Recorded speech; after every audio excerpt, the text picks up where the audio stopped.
नमोस्तुताय सहस्रमूर्ते सहस्रपादाक्ष शिरोवाह सहस्रनामने पुरुषाय शाश्वते सहस्रकोटि युगधारिणे नमः। आत्मन हम लोगों ने ये अंतर यात्रा की चर्चा काफ़ी लंबे टाइम पहले शुरू की थी। थोड़ा बीच बीच में एक दो चार वीडियो बनाए भी थे, किंतु वो चर्चा कोई आगे विशेष बढ़ नहीं पाई और ये ऐसा ही लटका पड़ा रहा। आज फिर ऐसी संभावना पैदा हुई कि भाई इसको थोड़ा बढ़ाया जाए, इसलिए आज फिर हम लोग इस चर्चा के लिए आप सब लोगों के सामने उपस्थित है। तो पीछे की जो चर्चा हुई है उसमें इतना खुलासा करने की कोशिश की गई है कि जो जीव का विकास है वो कोई एक दिन का या एक वर्ष का या एक जन्म का नहीं है, ये हजारों जन्म का विकास है। और ये जीव अपने प्रारंभिक विकास की स्थिति में अगर हो तो इसको इस तरह का कोई विकास करने का खुद का जो पुरुषार्थ या खुद का कोई भीतर से विशेष इच्छा या कुछ वो होता हो, ऐसा होता नहीं।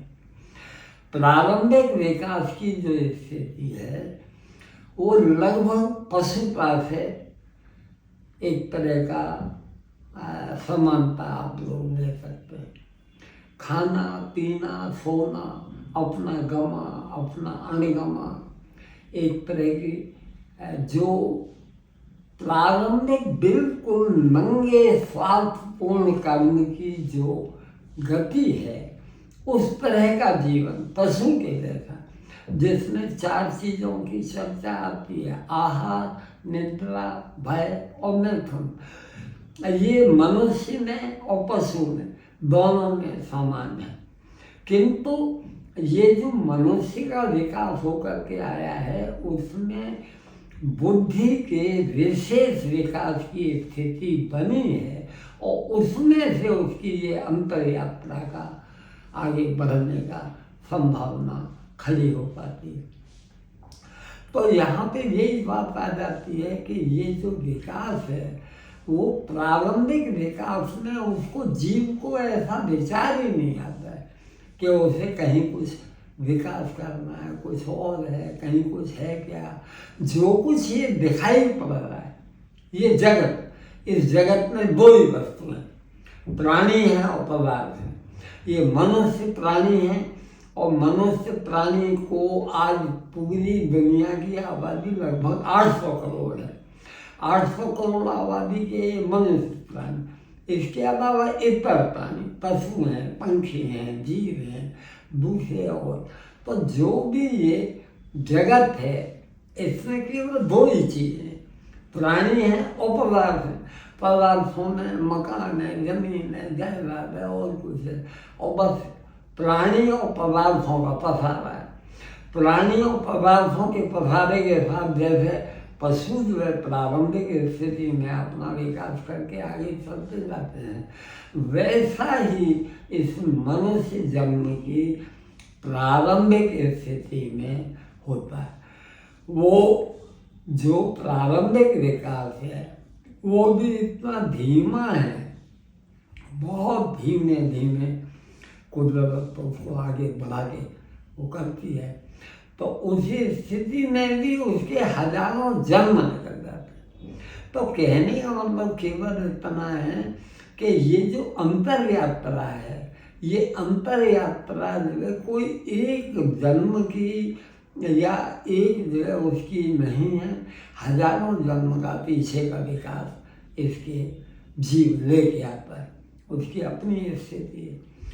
अच्छा, अब जो विकसित थोड़ा सा अपना विकास लेके आए हैं उनको बहुत सी बार देखा गया है कि उनकी स्थिति थोड़ी ठीक होती है और उनसे ऐसी अपेक्षा की जाती है वे वो अपना आगे बढ़ाने यात्रा। तो ये जो गीता का 12वां अध्याय है, 12वां श्लोक है, उसमें इस पूरी अनंत की यात्रा का खुलासा मौजूद है। वो यात्रा का जो खुलासा है उसी के आधार पे ये जो ज्योतिष का कालपुरुष की 12 खाने की कुंडली है उसके विषय में वो जो सूझ पैदा हुई है और उसके द्वारा ये मालूम पड़ा है, उसमें उसका इशारा मिल जाता है। तो ये जो 4 चौकड़ी हैं, ये 3 चौकड़ी हैं और 4 त्रिकोण हैं। तो जो 3 चौकड़ी हैं वो 3 चौकड़ी धर्म, अर्थ, काम और मोक्ष की, अर्थ, काम और मोक्ष की 3 चौकड़ी हैं। धर्म, अर्थ, काम और मोक्ष, 1, 2, 3, 4 ये। अच्छा, फिर कालपुरुष की कुंडली के हिसाब से 5, 6, 7, 8 दो जो है दूसरी चौकड़ी में, फिर वही धर्म, अर्थ, काम और मोक्ष। अच्छा, उसके बाद में जो तीसरी चौकड़ी है 9, 10, 11, 12 वो भी वही धर्म, अर्थ, काम और मोक्ष की चौकड़ी। तो इसका मतलब ये हुआ कि धर्म जो पहले खाने में आता है वो 3 दफे आ गया, 1, 5, 9 वो जो है धर्म का त्रिकोण हो गया। उसके बाद में जो अर्थ का त्रिकोण है वो 2, 6 और 10 में अर्थ का त्रिकोण आ जाता है। अच्छा, फिर 3, 7, 11 में काम का त्रिकोण आ जाता है। उसके बाद में जो 4, 8, 12 है वो जो है मोक्ष का त्रिकोण आ जाता है। अब 1, 5, 9 धर्म, 2, 6, 10 अर्थ, 3, 7, 11 काम और 4, 8, 12 मोक्ष। ये बुनियादी एक समझ आदमी को पैदा हो जानी चाहिए, क्योंकि इस कालपुरुषी कुंडली के द्वारा जो सत्य तक पहुंचने की दिशा है वो जो है समझने के लिए बुनियादी बात जरूरी है। अच्छा, अब आगे आता है, पिछले चर्चा में हम लोगों ने खुलासा करने की कोशिश की थी कि आदमी को जो 12वां अध्याय कहता है श्रेयो ही ज्ञानम ध्यासा, ये पहला विकास है। अभ्यास से ज्ञान श्रेष्ठ है। तो अभ्यास में कर्म और भक्ति, ये जो कर्म और भक्ति है प्राथमिक कक्षा का विकास है। उसमें कर्म जो है जो शरीर के द्वारा किया जाता है और जो सामने अपना दैनंदिन जीवन का हिसाब है उसके हिसाब से बिल्कुल पशुता का जो कर्म है उस आयाम की बात वहाँ आ जाती है। भक्ति का जो मामला है वो अंतःकरण के साथ जुड़ा हुआ है और उसका जो है अंतःकरण का मामला भी प्राथमिक इच्छाओं के कारण से एक तरह की सकाम भक्ति की दृष्टि से उसका उसके दिमाग में रहता है। कोई किसी तरह की वो नहीं। गीता का 7वां अध्याय है। 7वें अध्याय में बीच में 3-4 श्लोक आते हैं। 16वां श्लोक है, उसमें अर्जुन के पूछने पर कृष्ण उसको खुलासा करता है कि देख भाई, तो पूछता है ना कि ये किस तरह से, तो 4 प्रकार के लोग मेरा स्मरण करते हैं।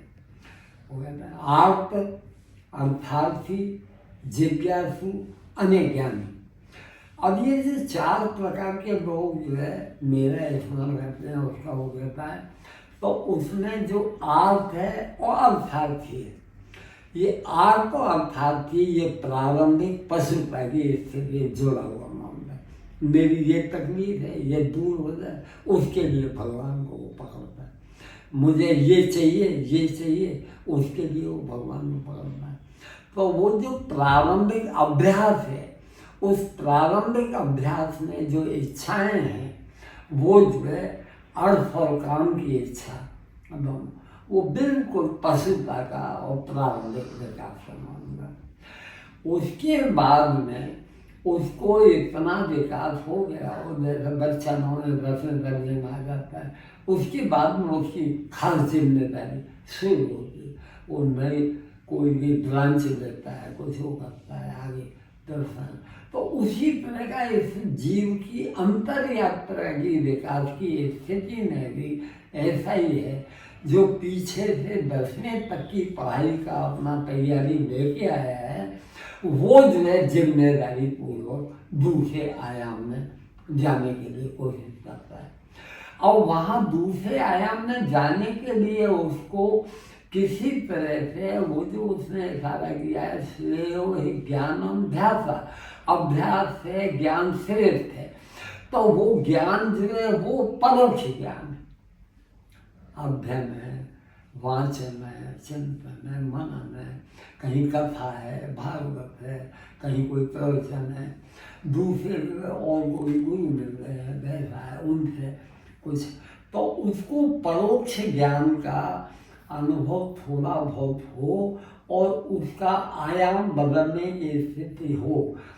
जो परमात्मा का कंसेप्ट, उस कंसेप्ट का उसको थोड़ा सा भी आधार खड़ा हो जाए कि परमात्मा है, ये जो है कोई ऐसी बात नहीं है, वो कहाँ नहीं है, वो कब नहीं है, और उसे क्या पता नहीं है, वो सब जानता है, वो सब है, वो सर्वत्र है।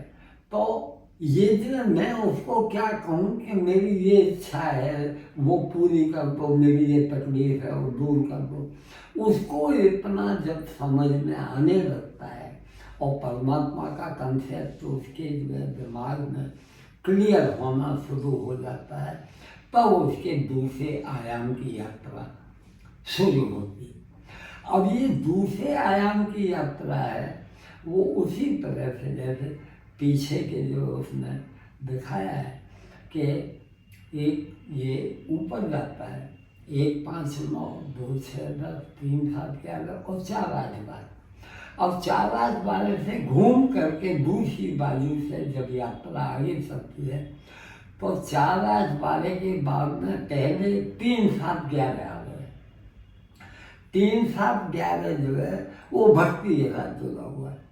और वो जो भक्ति का मामला है, वो 3 7 11 में यहाँ पे 12वें अध्याय में उसी के रहा है। वो कहता है ज्ञान ध्यानम विशेषते।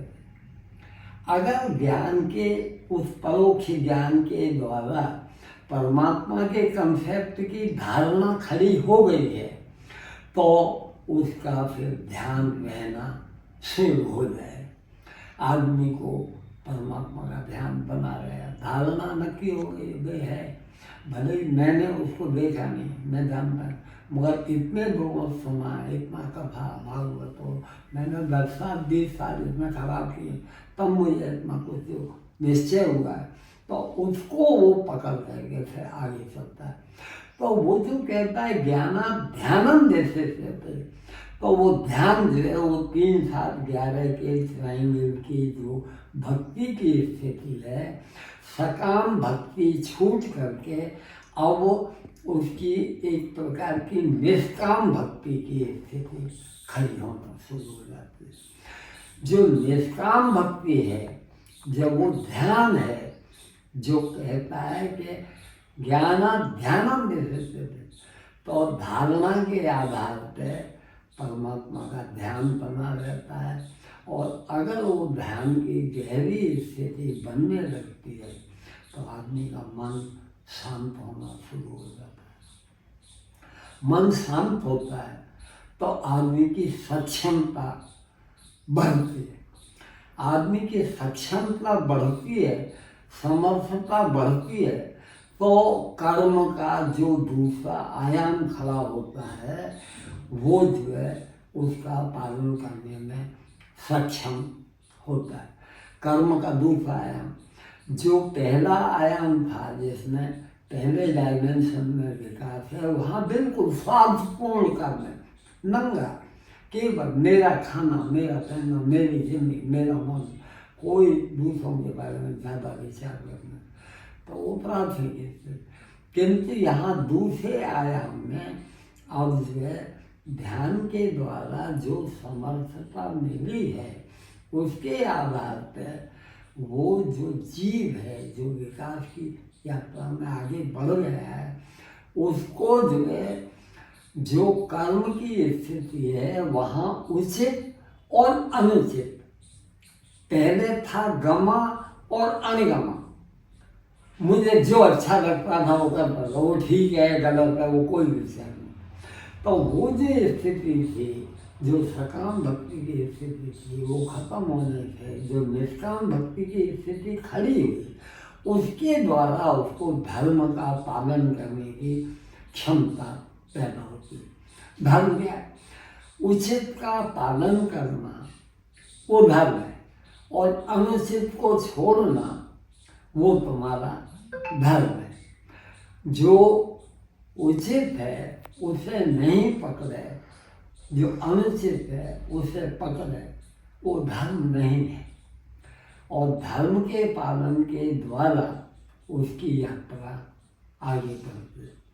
अब इसके बारे में हम आगे चर्चा कर सकते हैं कि ये उचित और अनुचित ये सभी को अपने परिवार के द्वारा, दूसरे विद्या गुरुओं के द्वारा बताया जाता है, किंतु वो फिर भी जीव प्राथमिक कक्षा की स्थिति न होने के कारण से, परोक्ष ज्ञान की स्थिति खड़ी न होने कारण से वो गमा अणगमा को पकड़े रहता है, वो उचित अनुचित वो पकड़ने के लिए तैयार नहीं होता है।